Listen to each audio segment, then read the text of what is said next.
So for this week, we've got John Duval Plexus. Before we open this bottle up as well, we do need to apologise. This wine show, this podcast, we say it's less than $30. Yeah.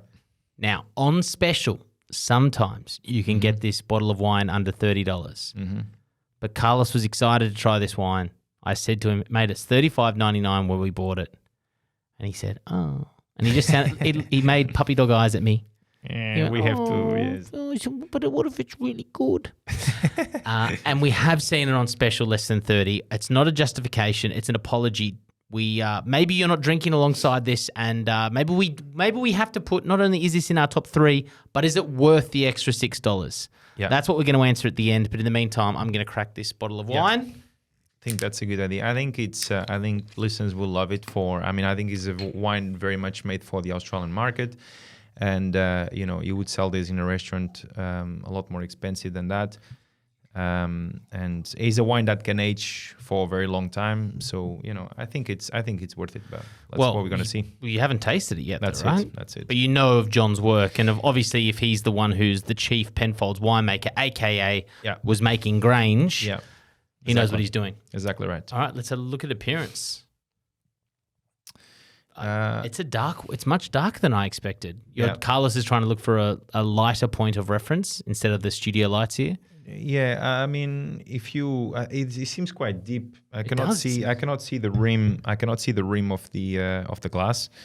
The stem of the glass. Sorry, the stem. Apologies, the stem of the glass. So I would go for deep purple. Purple. Deep. Is it? Sorry, maybe. I have to be fair with you, Carlos. We haven't given you the best light here. Deep ruby color. Deep ruby color. Yeah. Deep ruby color with light red tones. Now that I'm putting my glass of wine away from this color, we do have red colored lights in the studio, which can trick you. I'm actually holding mine up, Carlos, to the light above. That helps. That's a little bit of red tones, for sure. Almost a hint of a brick. I was going to say there's a red brick or a dark kind of edge to it that looks like it's been aged, and I truly have no idea when this wine was. Yeah, deep ruby. This is 2019 vintage. Yeah, there we go. A little bit of age. Why have we got brick though on a wine that's only 3 years? It's Grenache. It's the Grenache as a second major varietal, which has more red color, which has more red tones, is softer, is thinner skin than Shiraz. The Shiraz would give you the darker color and the dark fruits and much more richness. The Grenache will give you the softer, the more delicate aromas, but also the softer skins. So if they are blending, is because they want to bring something that they didn't have in the wine that they started with. So that's always the idea. Okay. It's like making a painting, indeed. We're going to go to the smell.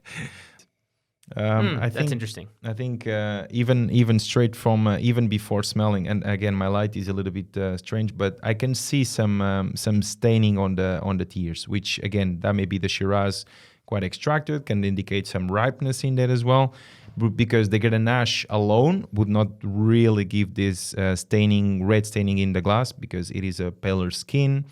So interesting notation there. So again, majority of Shiraz as well, but.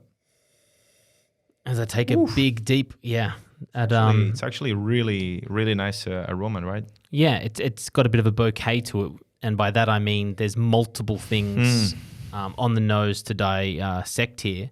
It really has a heavy sense of Shiraz.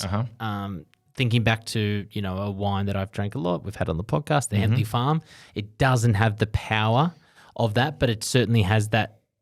Is this a South Australian wine? Yeah, Barossa. So, it definitely has that same sort of characteristic about it.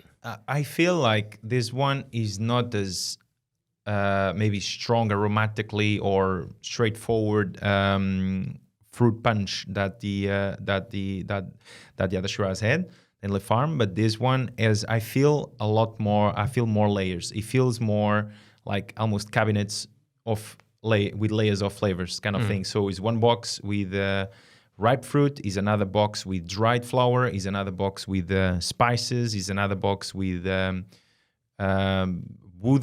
spices, wood aromas. So it feels to me like that. It's more complex in my opinion. There's quite a bit going on. I definitely agree. On the nose, I'm getting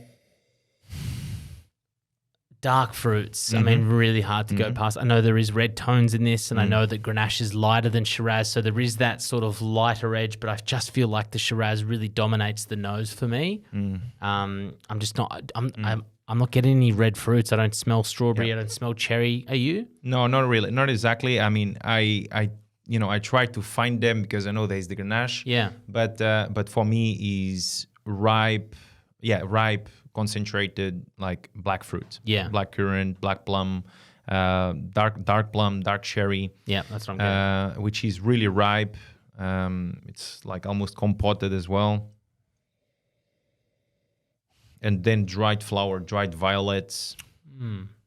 I always try, and whenever you get into flowers, I do try and get the flowers, the white flowers. I there's no chance in a white, but I'm saying I do get a little bit of anything else you can take from this nose. A lot of smoke, aromas like charred wood. It smells like charred wood. It smells like almost like brisket, almost like cured, grilled slow cooked meat. Slow cooked meat, and just put on a barbie. You make the curing on the meat. You have the crust full of spices, and then you just charred grill. There's charred wood aromas and cured meat. I don't get the cured meat, but I kind of think I can get a smoky wood edge. But once again, that could be the Well, that's you coming leading the from blind. Oak. That's coming eventually from oak, Yep. which obviously kind of, perhaps I'm thinking of heavier charred on the wood. So a lot more of this oaky, heavy, rich oaky aromas. It's time for the taste, and I'm excited about this for a couple of reasons. For one, Carlos was excited about it, which excites me. The other point is, we're talking about a guy who was the chief winemaker, Australia's most famous wine brands, covering our most famous wine. That's it. Known the world over. So to the John Duval Plexus Shiraz Grenache Mourvèdre, the SGM. Yeah. Let's go. Shiraz Grenache Mourvèdre. That's it. Wow. You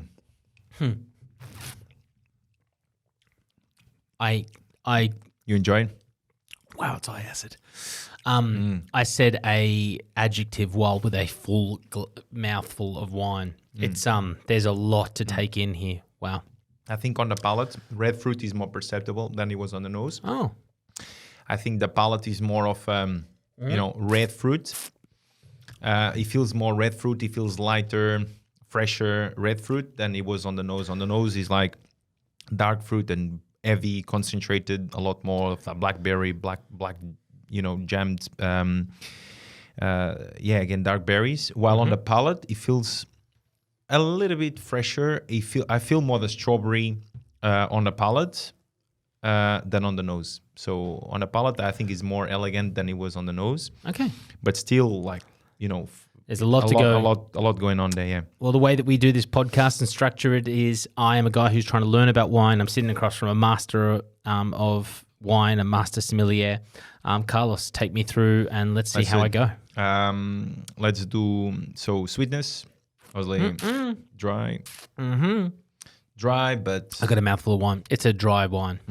Dry, but with a sense of ripeness again. So, you can assume that Barossa Valley, there will be... Yep. It's not really a cold climate, it is not. Yeah. So acidity. It's a high acid wine. I'm going to say, before Carlos corrects me or even gives me a facial cue to tell me if I'm right or wrong, I'm not going to look at him. It's definitely medium plus as a minimum. I'm going to see if it's high acid wine.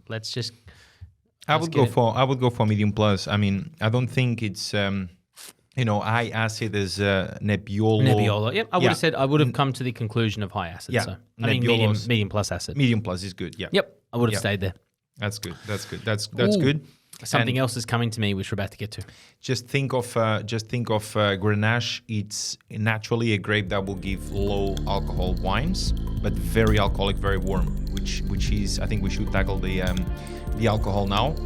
It's a high. It's high. Yeah. I'm not sure. It's me either. 14.5 is my take. I was going to say 14. Higher? Oh no. It feels very warm. It's probably 14.5%. 14.5. You keep your job this week, Carlos. That's it. Thank you. Yes. Well done.